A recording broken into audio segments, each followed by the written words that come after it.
Ari Lazerus, and I'm a coordinator with Never Again Action. We are here to celebrate the Jewish festival of Sukkot. During Sukkot, we build a sukkah, a hut, as temporary shelter. For these 8 days, tradition holds that we eat and sleep in the sukkah. The sukkah reminds us of the temporary dwellings that Hebrews relied on while migrating in the desert for 40 years after being freed from slavery in Egypt. Migration was so traumatizing that we still commemorate it 3,000 years later.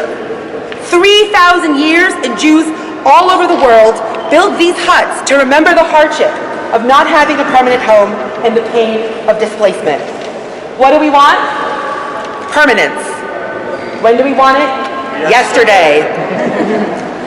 I'm a clinical psychologist and I specialize in trauma. Intergenerational trauma transmits anxiety and depression, PTSD, anger, problems focusing, inability to relax, agoraphobia, and somatic symptoms. Epigeneticists are finding more evidence that the trauma of a parent changes how the DNA expresses itself in the child. Simply put, continuously perpetuated state violence disfigures the future generations. What do we want? Healing. When do we want it? Yesterday. Sukkot is a harvest holiday, and we must acknowledge and honor those that we rely on for our produce.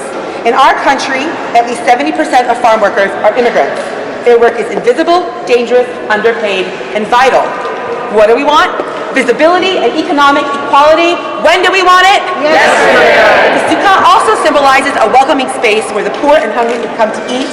We hope our sukkah is experienced as warm and inviting, the way that we want immigrants to feel.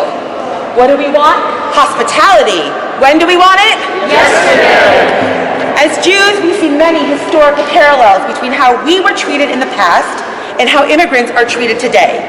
The nations we once lived in relied on us to make the economy work, while keeping us outside the bounds of mainstream society. We bore the burden of being victims of legal punishment and violence. Caricatures of us were spread through images and stories, and we were described as filthy, immoral, and evil, simply for existing. This treatment progressed from blood libels to pogroms and eventually the Holocaust.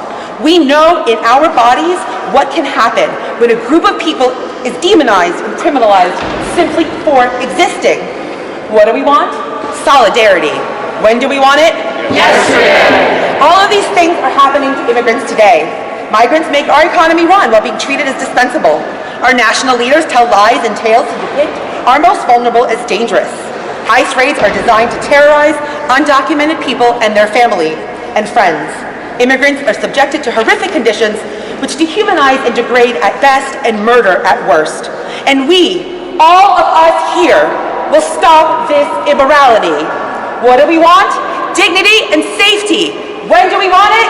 Yesterday. We are here today in the State House of Rhode Island because our state leaders, not including our governor right now, are currently complicit in this horror. Any leader who has not spoken out against this immorality and has not taken action to pass legislation to stop it is complicit. None of this should be controversial. None of our requests come even close to being morally ambiguous. Close the riot. Free the people who are detained. Ban private prisons. Stop all state businesses with ICE. What do we want? Justice. When do we want it? Yesterday.